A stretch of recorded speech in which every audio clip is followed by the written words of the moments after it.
hours of conversation with Sinwar, both as a dentist and as an intelligence officer. What impression did you get of his plans, of his goals? I learned from him, and I learned from the other leaders. It was clear to me that Sinwar reflects the Hamas Gaza worldview. Sinwar told me clearly in 2004 that they would be ready to sign a hudna, a truce, for 20 years because the state of Israel is currently a strong state. But he also told me that in 20 years, he estimates that we will be weakened because of internal struggles between us within Israeli society. And as soon as they recognize that we are weak, they will attack us. And they also said clearly that we as Jews have no place on these lands, on the lands on which the state of Israel is located. These are Waqf lands. These are Muslim lands. These are lands that do not belong to us. Therefore, we as Jews have no right to exist on the lands. Therefore, there is no compromise. There is no compromise on the 1967 borders or 1948 borders. It's either us or them. Therefore, it's only a matter of time and timing that they will act against us and try to expel us from the place where we live. This is a worldview that they did not hide. He told me that explicitly. But his way was much more extreme than others.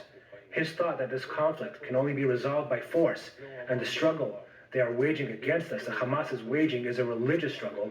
The war is a religious war. It is not a nationalist war. It is not about establishing a Palestinian state alongside the state of Israel.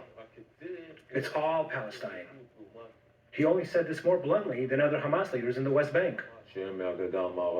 Yuval, now he apparently, according to Israeli intelligence, I think, Sinwar is still somewhere in those tunnels in Gaza, still apparently calling the shots 9 months, 8 months into this war. When you think about his mental state now and who he is, the person you know, what do you think he's thinking about ceasefire, about anything, about releasing the hostages that still remain? I've made my opinion very clear for 8 months, and at every stage of this war. I've made my opinion very clear. And until today, I have unfortunately not been wrong about my assessments regarding Sinwar. I wish I was mistaken. I was asked in the first few days of the war what Sinwar would demand in exchange for the hostages. It was clear to me that he would release the women and children because of Hamas's interests, and not due to Israel's military pressure, because he was attacked by the entire world, and especially by Qatar, which felt embarrassed.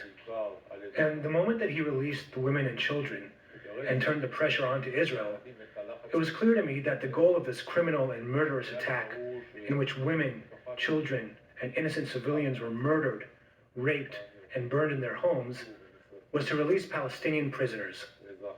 He stated this in 2011 when he was released during the Shalit deal. He thought the Shalit deal was a bad deal that Hamas should not have accepted. And he said the day he was released that the Shalit deal was a bad deal.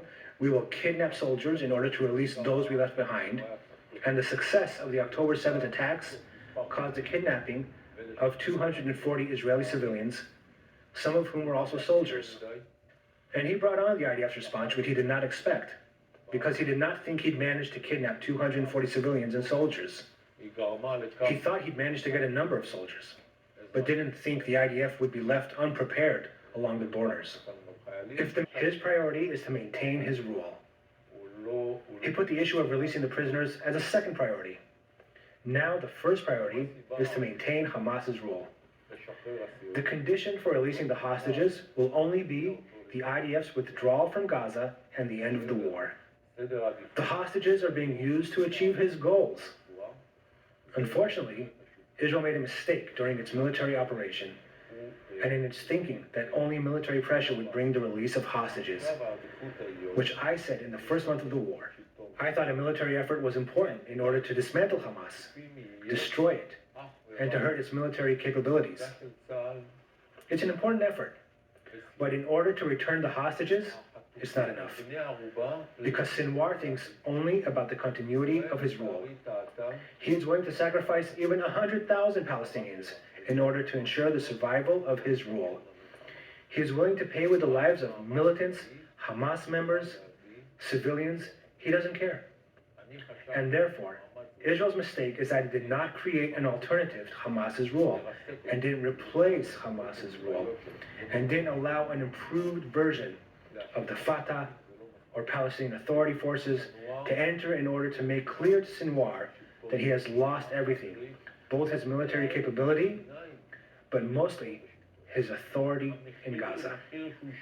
That would have caused Sinwar to make a deal to return our hostages in exchange for prisoners. Today, he feels he is in a powerful position. He is running the negotiations while still operating from within Gaza, and still controls the areas from which the IDF evacuated. He also controls the humanitarian aid, and therefore he feels strong and won't sign an agreement to release the hostages unless the IDF withdraws from Gaza and the fighting ends.